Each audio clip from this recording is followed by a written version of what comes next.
Two officers stopped Kendra Blake, unaware they were questioning their new black police chief.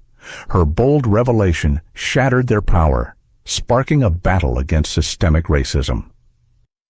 The dusty roads outside Oakwood, a mid-sized southern city, stretched endlessly under the morning sun. Kendra Blake gripped the steering wheel of her rental car, her knuckles whitening with each mile.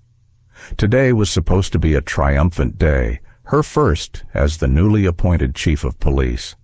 But triumph felt far away.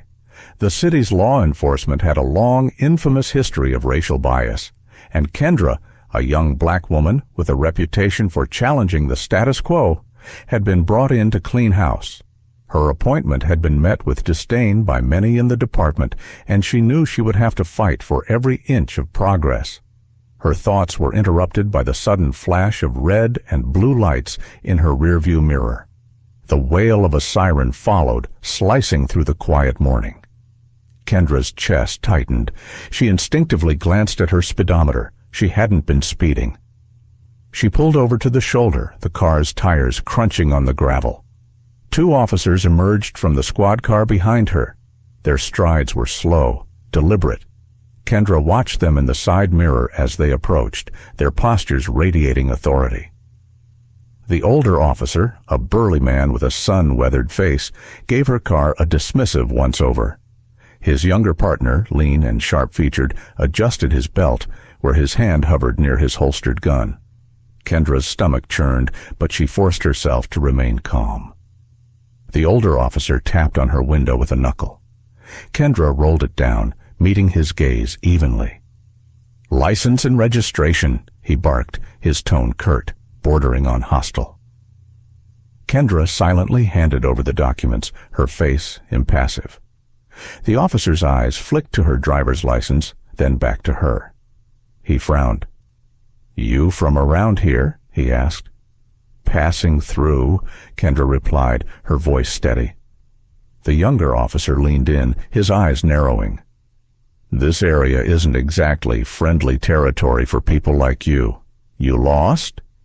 The insinuation hung in the air, sharp and cutting. Kendra felt a wave of anger rise, but swallowed it down. Every word she said would be scrutinized, weaponized. She couldn't afford to lose control. "No," she said calmly. "I'm on my way to work." The older officer's eyebrows lifted, a sneer curling his lips. "Work, huh? And what kind of work might that be?" "You'll find out soon enough," Kendra said, holding his gaze. The younger officer bristled, clearly displeased with her answer. "That's so," he said, leaning closer. "We could take you in for questioning, you know. Suspicious behavior, failure to cooperate, that'd be well within our rights." Kendra felt her heart thudding against her ribs. She'd faced moments like this before, moments where power and prejudice intertwined, creating a dangerous cocktail. But this was different. This was her precinct now, and these were her officers, even if they didn't know it yet. She took a deep breath, steadying herself. "That won't be necessary," she said, her voice firm but composed. "I think you've made a mistake."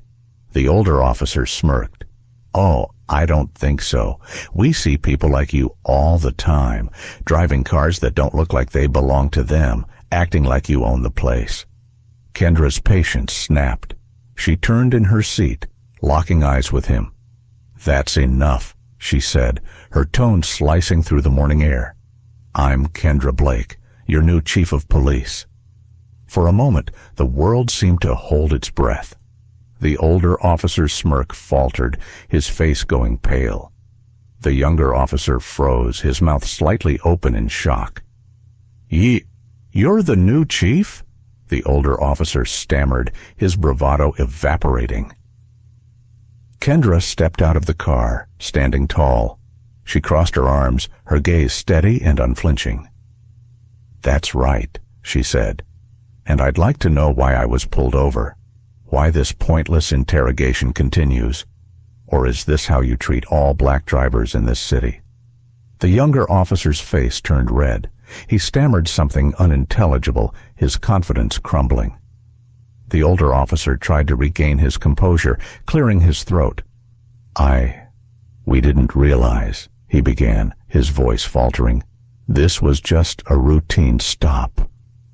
"Routine?" Kendra's voice was sharp, each syllable landing like a hammer. "Is it routine to make assumptions based on someone's skin color, to intimidate instead of protect?" The officers were silent, their eyes downcast. Kendra could see the shame creeping into their expressions, but she wasn't finished. "You'll be reporting directly to me starting today," she said.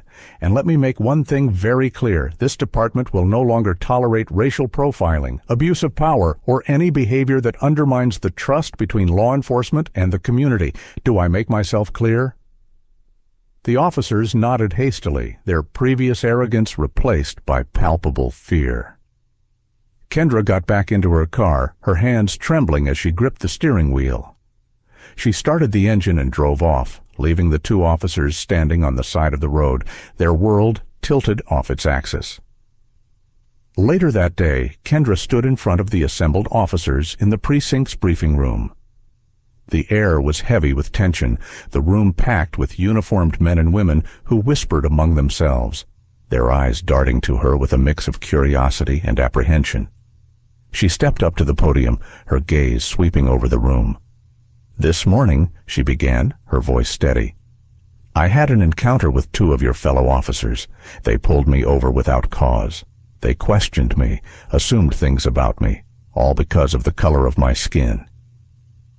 The murmurs grew louder, disbelief and unease rippling through the crowd. Kendra raised a hand, silencing them. "I share this because it's not an isolated incident. It's a symptom of a deeper problem within this department, one that ends today. Accountability starts now." She locked eyes with the officers, her gaze unwavering. "I'm here to rebuild trust between this department and the community. That means rooting out bias, addressing misconduct, and ensuring that every officer upholds the values of integrity and fairness. If that's a problem for anyone in this room, I suggest you hand in your badge." A heavy silence filled the room. Kendra's words hung in the air, undeniable and unyielding. As the meeting adjourned, Kendra watched the officers file out. Some avoided her gaze, others nodded respectfully. She knew change wouldn't come overnight, but today was a start. Word of her confrontation with the officers spread quickly, both within the department and throughout the city.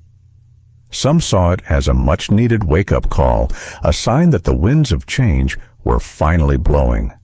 Others viewed it as a challenge, a threat to the old ways they had grown comfortable with. Kendra returned to her office that evening, exhaustion pressing down on her like a weight. But as she stared out the window at the city lights, a flicker of hope ignited within her. The road ahead would be long and fraught with challenges, but she was ready.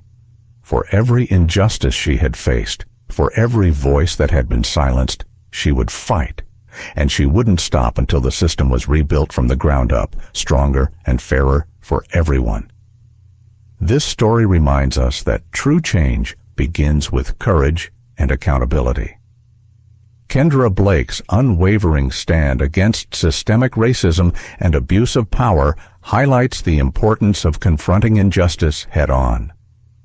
Her willingness to challenge deeply rooted biases demonstrates that progress requires both personal bravery and institutional reform. In today's world, her journey inspires us to hold ourselves and others accountable, to listen to marginalized voices, and to demand fairness and equity in all systems. Justice isn't a passive ideal, it's an active pursuit built through hard conversations, persistent effort, and a commitment to leaving the world better than we found it. Subscribe Undercover Insights channel for more meaningful and inspiring stories.